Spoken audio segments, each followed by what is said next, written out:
ನಾನು ತುಂಬ ಚೆನ್ನಾಗಿದ್ದೀನಿ. ಏನಕ್ಕೆ ರಿಪೋರ್ಟ್ ನಾರ್ಮಲ್ ಬಂದಿದೆಯಲ್ಲ, ಅದಕ್ಕೆ ನಾನು ಮಾರ್ನಿಂಗ್ 8:40ರಿಂದ ವ್ಲಾಗ್ನ ಸ್ಟಾರ್ಟ್ ಮಾಡ್ತಾ ಇದ್ದೀನಿ. ಪಾಪುಗೆ ದೋಸೆ ಹಾಕೊಟ್ಟೆ ಆ್ಯಂಡ್ ಬಾಕ್ಸು ಕೂಡ ಹಾಕಿದ್ದೀನಿ. ಅವಳು ಬೇಡ ಅಂತಿದ್ಲು, ಇವತ್ತು ಆಫ್ ಡೇ ಅಲ್ವಾ, ಆದರೂ ಇರಲಿ ಅಂತ ಹಾಕಿದ್ದೀನಿ. ತಿಂದಿಲ್ಲ ಅಂದರೂ ಪರವಾಗಿಲ್ಲ ಅಂತೇಳಿ ಸ್ನ್ಯಾಕ್ಸ್ಗೆ ಕಿತ್ಲೆ ಹಣ್ಣು ಹಾಕಿದ್ದೀನಿ, ಬಿಸಿನೀರು ಕಾಯಿಸಿ ಹಾಕಿ ಅವಳು ರೆಡಿ ಮಾಡಿದ್ದೀನಿ. ಚಿಂಟು ಟಿ ವಿ ನೋಡ್ತಾ ಇದ್ದಾಳೆ. ನಾನು ಇವಾಗ ಏನು ಮಾಡ್ತಿದ್ದೀನಿ ಅಂದರೆ ನಿಮಗೆ ಡೈರೆಕ್ಟಾಗಿ ತೋರಿಸ್ತೀನಿ ನೋಡಿ. ದೇವಸ್ಥಾನ ಅಂತೀನಿ, ಅಲ್ಲಿ ನೆನ್ನೆ ಊಟ ಕೊಟ್ರಲ್ವಾ ಕೆಂಪೇಗೌಡ ಜಯಂತಿಗೆ ಬಾತನನ್ನ, ಅದನ್ನು ಒಗ್ಗರಣೆ ಮಾಡ್ತಾ ಇದ್ದೀನಿ. ಅದನ್ನು ಹೇಗೆ ಮಾಡೋದು ಅಂತ ನೋಡೋಣ ಬನ್ನಿ. ತುಂಬ ಅಂದರೆ 1 ಕ್ವಿಂಟಾಲಷ್ಟು ಮಾಡಿದ್ರಂತೆ ಪಲಾವ್ ನೆನೆ, ಅದು ಮಿಕ್ಕಿತ್ತು ಅಂತೇಳಿ ಅಪ್ಪಾಜಿ ಇಸ್ಕೊಬಂದಿತ್ತು. ಆ ಪಟ್ಲಲ್ಲಿ ಅಷ್ಟೇ ನಾವು ಇಸ್ಕೊಬಂದಿದ್ದು ಸಾಕು ಅಂತ ಹೇಳಿ ನಾವೆಲ್ಲ ಊಟ ಅಲ್ಲೇ ಆಗಿತ್ತಲ್ಲ, ಅದನ್ನು ಒಗ್ಗರಣೆ ಮಾಡ್ತಾ ಇದ್ದೀನಿ. ಬೆಳ್ಳುಳ್ಳಿ ಸಾಸಿವೆ ಹಾಕಿದ್ದೀನಿ, ಟೊಮೊಟೊ ಈರುಳ್ಳಿ ಮತ್ತು ಪುದೀನ ಸೊಪ್ಪು ಮತ್ತು ಬೀನ್ಸು ಮತ್ತು ಕ್ಯಾರೆಟ್ನ ಬೇಯಿಸ್ಕೊಂಡಿದ್ದೀನಿ ಉಪ್ಪು ಹಾಕಿ. ಇದನ್ನು ಮತ್ತೆ ಒಗ್ಗರಣೆ ಮಾಡಿಕೊಂಡು ತಿನ್ನೋದು ಅಷ್ಟೇನೆ. ನಮ್ಮ ಪುಟಾಣಿ ಇವತ್ತು ಜೀನ್ಸ್ ಪ್ಯಾಂಟು ಟಿ ಶರ್ಟ್ ಹಾಕ್ಕೊಂಡು ಗಂಡು ಮಗಿನಂಗೆ ಕಾಣ್ತಾವಳೆ. ಹಾಯ್ ಮಾಡು ಮಗನೆ. ಯಾಕೋ ಆಯಿತು ಇಲ್ವಂತೆ ಕೃತುಗೆ. ನೋಡಿ ಹೆಂಗೆ ಮನಸ್ಕೊಂಡು ನಿಂತಾವಳೆ. ದೋಸೆ ನೋಡಿ ಹೆಂಗೆ ಕೈಲಿ ಹಿಡ್ಕೊಂಡು ರೋಲ್ ಮಾಡ್ತೀನಿ ಅಂತ ಹಂಗೆ ಮಾಡ್ಕೊಂಡಿದ್ದಾಳೆ. ಇದಕ್ಕೆ ತರಕಾರಿ ಹಾಕಿದೆ. ಇದಕ್ಕೆ ಸ್ವಲ್ಪ ಖಾರಕ್ಕೆ ಖಾರದ ಪುಡಿ ಹಾಕ್ಕೊಂಡು ಆಯಲಲ್ಲಿ ಫ್ರೈ ಮಾಡಿ ಟೊಮೊಟೊ ಹಾಕ್ಕೊಂಡು ಮೆಂತ್ಯ ಸೊಪ್ಪು ಅಂತೀನಿ, ಪುದೀನ ಸೊಪ್ಪು ಹಾಕಿ ಇದೆಲ್ಲ ಫ್ರೈ ಆದಮೇಲೆ ಲಾಸ್ಟು ರೈಸ್ ಹಾಕ್ಕೊಂಡು ಬಿಸಿ ಮಾಡ್ಕೊಳ್ಳೋದು. ಏನಕ್ಕಂದರೆ ಅದು ಮಸಾಲೆ ಕಡಿಮೆ ಇತ್ತು ನೆನೆ, ಅದಕ್ಕೋಸ್ಕರ ನಾನು ಈ ಥರ ಮಾಡಿಕೊಂಡು, ಹಾಗೆ ಬಿಸಿನೂ ಮಾಡ್ಕೊಬೋದಲ್ವ, ವೇಸ್ಟ್ ಮಾಡೋಂಗಿಲ್ಲ ಅನ್ನನ, ನಮಗೆ ಗೊತ್ತು ಅನ್ನೋದು ಬೆಲೆ ಏನು ಅಂತ. ಅದಕ್ಕೇ ಈ ಥರ ಮಸಾಲೆ ಹಾಕ್ಕೊಂಡು ಮಾಡಿಕೊಂಡ್ರೆ ಚೆನ್ನಾಗೂ ಇರುತ್ತೆ ಅಂತ ಹೇಳಿ ಇಷ್ಟು ದಿನಕ್ಕೆ ಇವತ್ತೇ ರನ್ನಿಂಗ್ ರೇಸಲ್ಲಿ ಓಡೋಗಿ ಕೃತಿನ ಹತ್ತಿಸ್ಬಿಟ್ಟು ಬಂದಿರೋದು. ಟೈಮ್ ಏನೋ ಆಗಿಲ್ವಪ್ಪ, ಆ್ಯಕ್ಚುಲಿ ಅದು ಟೈಮಿಂಗ್ಸ್ ಇನ್ನೂ ಆಗಿಲ್ಲ, ಏನೋ ಇವತ್ತು ಬೇಗ ಬಂದ್ಬಿಟ್ಟವ್ರೆ. ನಾನು ಟೈಮ್ ನೋಡಿಕೊಂಡೆ, ಸುಮ್ಮನೆ ಅಲ್ಲಿ ಹೋದರೆ ಕಾಯಬೇಕಲ್ಲ ಅಂದ್ಬಿಟ್ಟೆ ನಾನು ಇಲ್ಲಿ ನಮಗೆ ತಿಂಡಿ ರೆಡಿ ಮಾಡ್ಕೊತಾ ಇದ್ದೀನಿ. ಅವಳು ರೆಡಿಯಾಗಿ ಆ್ಯಕ್ಚುಲಿ ಅರ್ಧ ಗಂಟೆ ಆಗಿತ್ತು. ಚಿಂಟು ಟಿ ವಿ ಹಾಕ್ಕೊಟ್ಟಿದ್ದೆ, ನೋಡ್ತಾ ಕೂತಿದ್ದು. ಇವತ್ತು ರನ್ನಿಂಗ್ ರೇಸಲ್ಲಿ ಓಡೋಗಿ ಹತ್ತಿಸ್ಬಿಟ್ಟು ಬಂದೆ.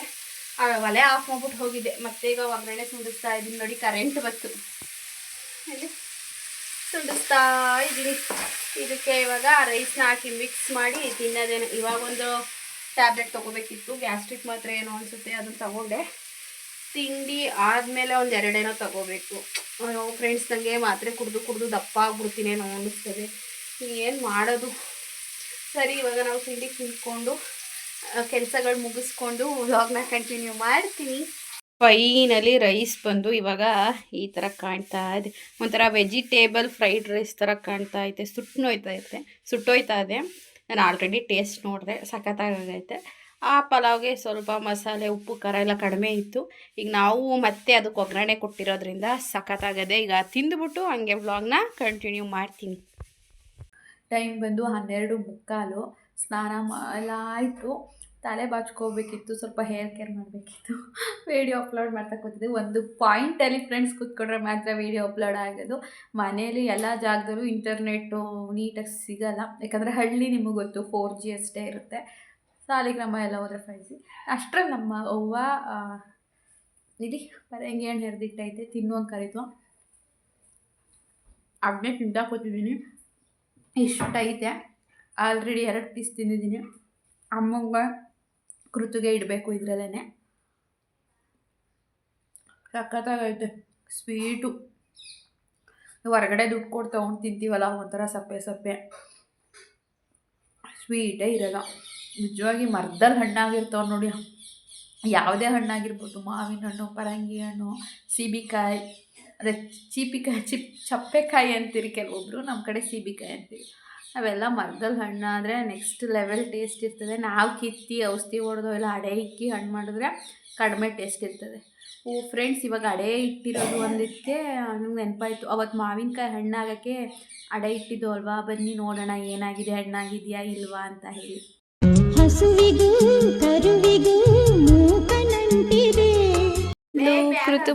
ಕೃತು ಹರಿದಾಯ್ತದೆ, ಬರೋದು ಅರ್ಧ ಗಂಟೆ ಲೇಟ್ ಆಗಿರೋದಕ್ಕೆ ನಾವು ಫ್ರೆಂಡ್ಸ್ ಅವರ ಟೀಚರು ಕಾಲ್ ಮಾಡಿ, ಬಸ್ ಡ್ರೈವರ್ ಕಾಲ್ ಮಾಡಿ, ಆಚೆ ಕಡೆ ಕಾಯ್ಕೊಂಡು ನಾನು ನಮ್ಮಮ್ಮನೂ ಕೂತಿದ್ದೋ. ಫೈನಲಿ ಕೃತಿಮಾ ಬಂದಳು.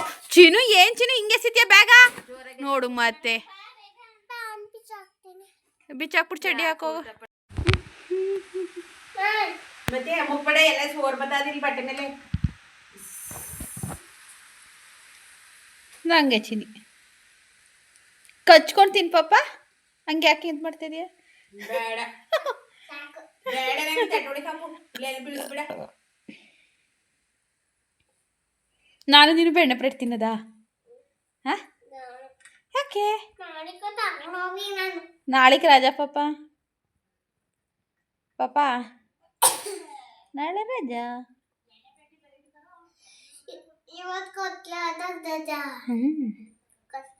ಸಂಡೇ ರಜಾ, ಮಂಡೇ ಹೋಗಬೇಕು.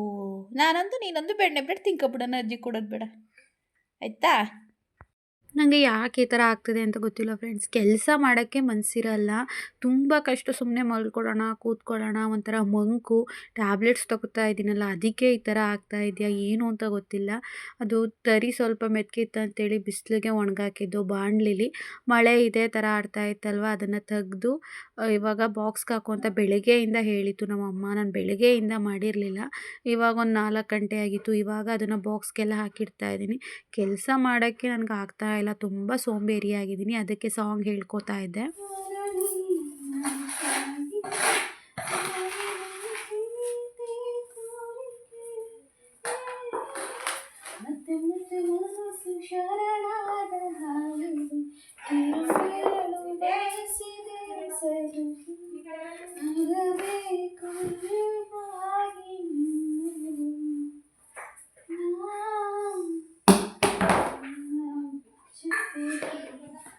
ಸಾಂಗ್ ಹೇಳ್ಕೊಂಡು ಕೆಲಸ ಮಾಡಿದ್ರೆ ನನಗೆ ಏನೇನೋ ಒಂಥರ ಯೋಚನೆ ಬರ್ತಿರುತ್ತಲ್ಲ, ಅದೆಲ್ಲ ಕಡಿಮೆ ಆಗುತ್ತೆ ಅಂತ.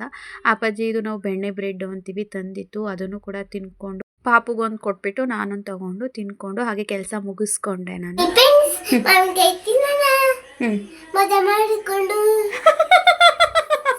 ಮಜಾ ಮಾಡಿಕೊಂಡು ಮುದ್ದು ಮಾತಾಡ್ತೀಯೇನೆ ವೀಡಿಯೋಗೆ ಅಂದರೆ ಹ್ಞೂ ಅಂದ್ಲು. ಸರಿ ಮಾತಾಡು ಅಂದರೆ ಮಜಾ ಮಾಡಿಕೊಂಡು ಅಂತಾಳು. ನಾನು ಮುದ್ದೆಗಿಟ್ಟಿದ್ದೀನಿ. ರೈಸು ಸಾಂಬಾರು ಎಲ್ಲ ರೆಡಿ ಇದೆ. ಯಾಕೋ ವೀಡಿಯೋ ಮಾಡೋಕ್ಕೆ ಮನಸ್ಸೇ ಇಲ್ಲ, ಯಾಕೆ ಅಂತ ಗೊತ್ತಿಲ್ಲ ಫ್ರೆಂಡ್ಸ್. ಅಪ್ಪಾಜಿ ಜೊತೆ ಇವಾಗ ಕೃತು ರೌಂಡ್ಗೆ ಹೋಗ್ಬಿಟ್ಟು ಬಂದು ನಾನು ಅದನ್ನು ವೀಡಿಯೋ ಮಾಡಲಿಲ್ಲ. ಆ್ಯಕ್ಚುಲಿ ಹಠ ಮಾಡಿಕೊಂಡು ಹೊತ್ಕೊಂಡು, ಇವಾಗ ಟೈಮ್ ಎಷ್ಟು ಗೊತ್ತಾ, 7:48. ಅಪ್ಪಾಜಿ ಕತ್ಲೆ ಆಗೈತೆ ಬೆಳಗ್ಗೆ ಹೋಗೋಣ ಅಂತ. ಬಟ್ ಅವಳು ನಾನು ಈಗಲೇ ಹೋಗಬೇಕು ರೌಂಡ್ಸು ಅಂತ ಹೇಳಿ ಇಷ್ಟೊತ್ತಲ್ಲೇ ಹಠ ಮಾಡಿ ಬೈಕಲ್ಲಿ ಒಂದು ರೌಂಡ್ ಹೋಗ್ಬಿಟ್ಟು ಬಂದು ನಾನು ಅದನ್ನು ವೀಡಿಯೋನೇ ಮಾಡಲಿಲ್ಲ. ಅಡುಗೆ ಮನೇಲಿ ಕೂತಿದ್ದೆ.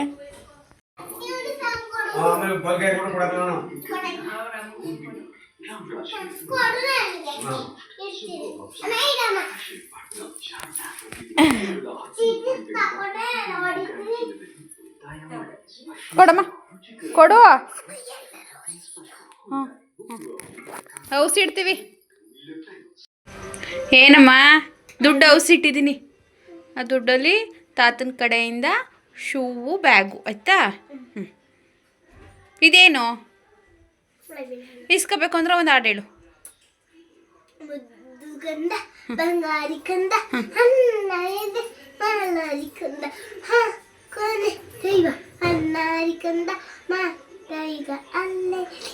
ಹಾಂ ಕನ್ನಡ ಹಾಡು ಹೇಳಿ ಮಗ್ನಿ. ನೀನು ಯಾವುದೋ ಇಂಗ್ಲೀಷ್ ಹಾಡು ಹೇಳ್ದೆ. ಇಂಗ್ಲೀಷ್ ಹಾಡು ಕನ್ನಡ ಹಾಡು ಹೇಳ್ಬಿಡು. ಅವಳಿಗೆ ಕನ್ಫ್ಯೂಷನ್ ಆಗೋಯ್ತು.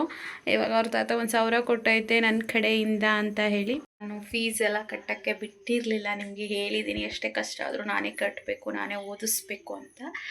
ಅದಕ್ಕೆ ಫೀಸು ಅದೆಲ್ಲ ನೀನೇ ಕಟ್ಕೋ ಆಯಿತು. ಒಂದು ಶೂ ತೊಗೋಬೇಕಲ್ವ, ಶೂ ಮತ್ತು ಬ್ಯಾಗು ಅದು ಚಿಕ್ಕದಾಗ್ಬೋದು. ನಾನು ಅವತ್ತು ಬ್ಯಾಗ್ನೂ ತಂದಿರಲಿಲ್ಲ. ಒಂದು ವ್ಲಾಗಲ್ಲಿ ಬರೀ ಲಂಚ್ ಬ್ಯಾಗ್ ತೊಗೊಬಂದೆ. ಅದು ನಮ್ಮ ಅಪ್ಪಾಜಿ 1 ತಿಂಗಳಲ್ಲೇ ಹೇಳಿತ್ತು, 1,000 ನಾನು ಕೊಡ್ತೀನಿ, ಬ್ಯಾಗು ಮತ್ತು ಶೂ ತೊಗೊಡು ನನ್ನ ಕಡೆಯಿಂದವ ಅಂತ ಹೇಳಿ. ಅದಕ್ಕೋಸ್ಕರ ಈಗ ಕೃತು ಯೂನಿಫಾರ್ಮು ಕೊಡ್ತೀನಿ ಕೊಡು ಅಂತ ಅಂದರು. ಅದು 1,000ದಲ್ಲಿ ಅದೇ ಶೂ ಮತ್ತು ಅವಳಿಗೆ ಬ್ಯಾಗು ಆ ಥರದ್ದು ತೊಗೊಬರ್ಬೇಕು ಅವ್ರ ತಾತನ ಕಡೆಯಿಂದ. ಅದು ಸೊ 1,000 ರೂಪಾಯಿ ಈಗ ಕೃತು ಕಲೆಕ್ಷನ್ ಮಾಡಿಕೊಂಡು ಈಗ ಮಾವಿನ ಹಣ್ಣು ತಿನ್ನಬೇಕು. ನಾನಂತೂ ಈ ವರ್ಷ ಸಖತ್ತಾಗಿ ಮಾವಿನ ಹಣ್ಣು ತಿಂದ್ಬಿಟ್ಟಿದ್ದೀನಿ. ಯಾವಾಗಲೂ ಇಷ್ಟೊಂದು ಮಾವಿನ ಹಣ್ಣು ತಿಂದಿರಲಿಲ್ಲ. ಎಲ್ಲ ಚಿಕ್ಕ ವಯಸ್ಸಲ್ಲಿ ತಿಂದಿರ್ಬಹುದೇನೋ, ಮದುವೆ ಆದಮೇಲೆ ಇಷ್ಟೊಂದು ಮಾವಿನ ಹಣ್ಣು ತಿಂದೇ ಇಲ್ಲ. ಏನೋ ಸೀಸನಲ್ಲಿ ತಿಂಗಳೊಂದು ಅರ್ಧ kg ತಿಂದಿದ್ರೆ ಹೆಚ್ಚು. ಈ ಸಲ ಅಂತೂ ಹೆವಿ ತಿಂದು ಹಾಕ್ಬಿಟ್ಟಿದ್ದೀವಿ. ತುಂಬ ಚೆನ್ನಾಗಿದ್ದಾವೆ. ಮನೆ ಅಂದರೆ ಹಣ್ಣಾಗಿರೋ ಪ್ಯೂರ್ ಮರದಲ್ಲಿ ಹಣ್ಣಾಗಿರೋ ಅಂತೂ ಯಪ್ಪ ಹೇಳೋಕ್ಕಾಗಲ್ಲ, ಅಷ್ಟು ಸ್ವೀಟ್ ಇರುತ್ತೆ. ನಾನು ಇದು ಮುದ್ದೆ ತೆಗಿಬೇಕು ಫ್ರೆಂಡ್ಸ್. ಮುದ್ದೆ ತೆಗೆದ್ಬಿಟ್ಟು ವ್ಲಾಗ್ನ ಹಾಗೆ ಕಂಟಿನ್ಯೂ ಮಾಡಿ ಮುದ್ದೆ ತೆಗೆದು ಅಪ್ಪಾಜಿ ಊಟ ಮಾಡಲಿಲ್ಲ, ಆಮೇಲೆ ಊಟ ಮಾಡ್ತೀನಿ ಅಂತೂ ಮಾವಿನ ಹಣ್ಣು ತಿಂದಿತ್ತಲ್ವ ಅದಕ್ಕೋಸ್ಕರ ಅವ್ವಂಗೆ ಊಟ ಹಾಕ್ಕೊಟ್ಟು ಅವ್ವಂಗೂ ಮುದ್ದೆ ಹಾಕ್ಕೊಟ್ಟು ನಾನು ರೈಸು ತಿನ್ನೋದು, ಮುದ್ದೆ ತಿನ್ನಲ್ಲ. ಕೃತು ನಂಗೆ ಈಗಲೇ ಊಟ ಬೇಡ ಅಂತೇಳಿ ಮಾವಿನಕಾಯಿ ವಾಟೆನೇ ಬುಡ್ದಂಗೆ ತಿಂತಾವಳೆ. ನಂಗೆ ತೊಂಡೆಕಾಯಿ ಅಂದರೆ ತುಂಬ ಇಷ್ಟ. ನಮ್ಮವ್ವ ಅದು ಹೆಂಗೆ ಸೂರಿಂಗೆ ತೊಂಡೆಕಾಯಿನೇ ಬಿಟ್ಬಿಡೋದೇನು ಗೊತ್ತಿಲ್ಲ. ಯಾರ್ಯಾರಿಗೆ ತೊಂಡೆಕಾಯಿ ಇಷ್ಟ ಕಮೆಂಟ್ ಮಾಡಿ. ಆ ವಾಟೆಗೆ ಬೇಜಾರಾಗೋಷ್ಟು ವಾಟೆನ ಇದು ಮಾಡ್ತಾವಳೆ ಅಂತ ಹೇಳ್ಬೋದು ಕೃತು. ಅಮ್ಮನೂ ಊಟ ಮಾಡ್ತಾಯಿತ್ತು, ಊಟ ಮುಗಿಸ್ಕೊಂಡು ನಾವೇನು ಕೇಳಿಲ್ಲ, ಕೃತುನೂ ಕೇಳಿಲ್ಲ. ಇವತ್ತು ಅಪ್ಪಾಜಿನೇ ಕೊಡ್ತು 50 ರೂಪಾಯಿ, ಅದು ಅದೇ ಬ್ಯಾಗು ಮತ್ತು ಶೂಗೆ. ಈಗ ಗೋಲ್ಡ್ ಕುಕ್ಕೆ ಅಂತ ಹೇಳಿ ಪಾಪ ಅವಳು ಕೇಳೇ ಇರಲಿಲ್ಲ ಗೋಲ್ಡ್ ಕುಕ್ ಕೊಡು ಅಂತ. ಸುಮ್ಮನೆ ಕೂತಿದ್ಲು, ಹೊರಗಡೆ ಹೋಗ್ಬಿಟ್ಟು ಬತ್ತು ಆಚೆ ಕಡೆ ಬಂದು ತಗೋ ಅಂತ ಕೊಡ್ತು. ಖುಷಿಯಾಗಿ ಗೋಲ್ಡ್ ಕುಕ್ ಹಾಕೊಡ್ತೀನಿ ಅಂತ ಹೇಳಿ ಈಗ ಗೋಲ್ಡ್ ಕುಕ್ ಹಾಕ್ಕೊಂಡು ಎತ್ತಿಡು ಮಗನ, ಎತ್ತಿಡಮ್ಮ. ಫ್ರೆಂಡ್ಸ್, ನಾನು ಆ ವ್ಲಾಗ್ನ ಏನು ಕಂಪ್ಲೀಟ್ ಮಾಡಲೇ ಇಲ್ಲ, ಎಂಡೇ ಮಾಡಿಲ್ಲ. ಇನ್ನು ನೆಕ್ಸ್ಟ್ ಡೇ ಇವತ್ತು ಬೆಳಗ್ಗೆ ಇಲ್ಲಿ ರೂಮಲ್ಲಿ ಕೂತ್ಕೊಂಡು ಹೇಳ್ತಾ ಇದ್ದೀನಿ. ಒಂದು ವಿಚಾರ ನನ್ನ ಮನಸ್ಸಲ್ಲಿದೆ, ಅದನ್ನು ನಿಮ್ಮ ಹತ್ರ ಹೇಳ್ಕೊಳ್ಳೋಣ ಅಂತ ಹೇಳಿ. ಏನಂತ ಹೇಳಿದ್ರೆ, ನನಗೆ ಒಬ್ಬರು ಯೂಟ್ಯೂಬ್ ಸಬ್ಸ್ಕ್ರೈಬರು ಫ್ರೆಂಡ್ ಥರನೂ ಆಗಿದ್ದಾರೆ. ಅವರು ಅವತ್ತು ಈಗ ಒಂದು ವೀಕ್ ಹಿಂದೆ ನೀವೇನಕ್ಕೆ ಸೀರೆ ಬಿಸ್ನೆಸ್ ಮಾಡಬಾರ್ದು ಅಂದರು. ಇಲ್ಲ, ನನಗೆ ಅದ್ರ ಬಗ್ಗೆ ಐಡಿಯಾ ಇಲ್ಲ, ನನಗೆ ಗೊತ್ತೂ ಇಲ್ಲ ಹೇಗೆ ಮಾಡೋದು ಅಂತ. ನಾನು ಮಾಡಲ್ಲ, ಜಾಬ್ ಹುಡುಕ್ತಾ ಇದ್ದೀನಿ, ಜಾಬಿಗೆ ಸೇರಿಕೊಂಡ್ರೆ ಅಷ್ಟರಲ್ಲಿ ಹೆಲ್ತ್ ಹುಷಾರಾದರೆ ನಂಗೆ ಅಷ್ಟೇ ಸಾಕು ಅಂದೆ. ಸರಿ ಹಾಗೆ ಮಾಡಿ ಅಂತ ಅಂದರು, ಜಾಬೇ ಸೇರ್ಕೊಳ್ಳಿ ಅಂದರು. ಬಟ್ ಅವ್ರು ಹೇಳಿದ್ಮೇಲೆ ನನಗೆ ಏನಕ್ಕೆ ಅಂತ ಗೊತ್ತಿಲ್ಲ, ಒಂದು 3 ಡೇಸಿಂದ ನನ್ನ ಫ್ರೆಂಡ್ ಚಂದನೂ ಹೇಳಿದ್ಲು, ಮಾಡ್ಬೋದು ನೀನು, ಮಾಡು, ಯೂಟ್ಯೂಬಲ್ಲಿ ನಿಂಗೆ ಸಪೋರ್ಟ್ ಮಾಡ್ತಾರೆ, ಸೀರೆ ಬಿಸ್ನೆಸ್ ಮಾಡು, ಮನೇಲೇ ಎಷ್ಟು ಜನ ಮಾಡ್ತಾ ಇದ್ದಾರೆ, ಕ್ಲಿಕ್ ಆಗಿದ್ದಾರೆ, ಅವ್ರಿಗೆಲ್ಲ ಒಳ್ಳೆಯದಾಗಿದೆ, ನೀನು ಮಾಡು ಅಂತ ಚಂದನೂ ಹೇಳಿದ್ರು. ನಂಗೆ ಅದಕ್ಕೆ 3 ದಿನದಿಂದ ನನಗೆ ಹಂಗೆ ಅನ್ನಿಸ್ತಾ ಇದೆ, ನಾನು ಸೀರೆ ಬಿಸ್ನೆಸ್ ಮಾಡಲಾ ಮನೇಲಿ ಅಂತ ಹೇಳಿ. ಬಟ್ ಅದು ಹೆಂಗೆ ಮಾಡೋದು, ಸೀರೆಗಳನ್ನ ಎಲ್ಲಿಂದ ತರೋದು, ಪೋಸ್ಟಲ್ಲಿ ಕಳಿಸ್ಬೇಕು, ಅದನ್ನು ಹೆಂಗೆ ಯಾರ ಮೂಲಕ ಪ್ರೈವೇಟ್ ಪೋಸ್ಟಾ ಹೆಂಗೆ ಡೆಲಿವರಿ ಕೊಡೋದು, ಅಥವಾ ಕವರ್ ಮಾಡಿ ಬರೆಯೋದಿರುತ್ತೆ, ಅದೆಲ್ಲ ಹೆಂಗೆ, ಸೀರೆ ತರೋದು ಹೆಂಗೆ, ಅದನ್ನು ಯಾವ ಪ್ರೈಸ್ಗೆ ನಾವು ಸ್ವಲ್ಪ ಪ್ರಾಫಿಟ್ ಬರೋ ಥರ ಇಟ್ಕೊಂಡು ಹೆಂಗೆ ಮಾರೋದು, ನನಗೆ ಏನಂದರೆ ಏನೂ ಗೊತ್ತಿಲ್ಲ. ಆ್ಯಂಡ್ ಯೂಟ್ಯೂಬಲ್ಲಿ ಯಾರನ್ನು ಕೇಳಬೇಕು, ಯಾರಾದರೂ ನನಗೆ ಹೆಲ್ಪ್ ಮಾಡ್ತಾರಾ ಈ ವಿಚಾರವಾಗಿ ಅಂತಲೂ ನನಗೆ ಗೊತ್ತಾಗ್ತಾ ಇಲ್ಲ. ಬಟ್ ಮನಸ್ಸಲ್ಲಿ ಬಂದಿರೋದಂತೂ ಸತ್ಯ. ಆ ಸಿಸ್ಟರು ನನಗೆ ಯೂಟ್ಯೂಬ್ ಸಿಸ್ಟರ್ ಹೇಳಿದ್ದು ಆ್ಯಂಡ್ ನನ್ನ ಫ್ರೆಂಡ್ ಚಂದನ ಹೇಳಿದ್ದನ್ನು ನನ್ನ ಮನಸ್ಸಿಗೆ ಯಾಕೋ ತೊಗೊಂಡಿದ್ದೀನಿ, ಮಾಡಬಹುದಾ ನಾನು, ನಿಮ್ಮ ಸಪೋರ್ಟ್ ಸಿಗುತ್ತಾ ನನಗೆ ಅಂತ ಹೇಳಿ. ಬಟ್ ಇನ್ನು 100% ನಾನು ಮಾಡೇ ಬಿಡ್ತೀನಿ ಅಂತ ನಾನು ಹೇಳ್ತಾ ಇಲ್ಲ. ಅಂದರೆ ಎಲ್ಲೋ ಒಂದು ಕಡೆ ಹೌದು ಮಾಡಬೇಕು, ಏನೋ ಒಳ್ಳೆಯದಾಗುತ್ತೇನೋ, ಎಲ್ಲರೂ ಮಾಡ್ತಾ ಇದ್ದಾರಲ್ವ, ನನಗೂ ಸ್ವಲ್ಪ ಸಪೋರ್ಟ್ ಸಿಕ್ಕಿದ್ರೆ, ನಾನು ಮಾಡಿದ್ರೆ ನನಗೂ ಸ್ವಲ್ಪ ಹೆಲ್ಪ್ ಆಗುತ್ತೆ ನಮ್ಮ ಲೈಫ್ಗೂ ಅಂತ ಅನ್ಕೋತಾ ಇರೋದಂತೂ ಸತ್ಯ. ಬಟ್ ಅದನ್ನು ಮಾಡ್ತೀನಾ ಇಲ್ವಾ ಗೊತ್ತಿಲ್ಲ. ಬಟ್ ಮನಸ್ಸಲ್ಲಿ ಒಂದು ಕಡೆ ಮಾಡೋಣ ಅಂತ ಅನಿಸಿರೋದಂತೂ ಸತ್ಯ. ನಿಮ್ಗೇನು ಅನಿಸುತ್ತೆ ಫ್ರೆಂಡ್ಸ್ ಹೇಳಿ. ನಾನು ಮಾಡ್ಬೋದಾ ಸೀರೆ ಬಿಸ್ನೆಸ್ನ ಅಥವಾ ಬೇಡವಾ? ನಿಮ್ಮ ಸಪೋರ್ಟು ಪ್ರೀತಿ ಹೀಗೆ ಇರುತ್ತಾ ಮುಂದಕ್ಕೂ, ಅಥವಾ ಮಾಡಬಹುದು ಅಂತ ಇದ್ದರೆ ಯಾರಾದರೂ ದಯವಿಟ್ಟು ಈ ವಿಚಾರವಾಗಿ ಗೊತ್ತಿದ್ದರೆ, ನೀವು ಸೀರೆ ಬಿಸ್ನೆಸ್ ಮಾಡ್ತಾ ಇದ್ದರೆ ದಯವಿಟ್ಟು ನನಗೆ ಹೇಳಿ. ಯಾರಾದರೂ ಇನ್ಸ್ಟಾಗ್ರಾಮ್ ಲಿಂಕ್ನ ನನ್ನ ಯೂಟ್ಯೂಬ್ ಬಯೋದಲ್ಲಿ ಹಾಕಿದ್ದೀನಿ, ಆ್ಯಂಡ್ ಇನ್ಸ್ಟಾಗ್ರಾಮಲ್ಲಿ ನಾನು ಯೂಟ್ಯೂಬ್ ಲಿಂಕ್ ಹಾಕಿದ್ದೀನಿ.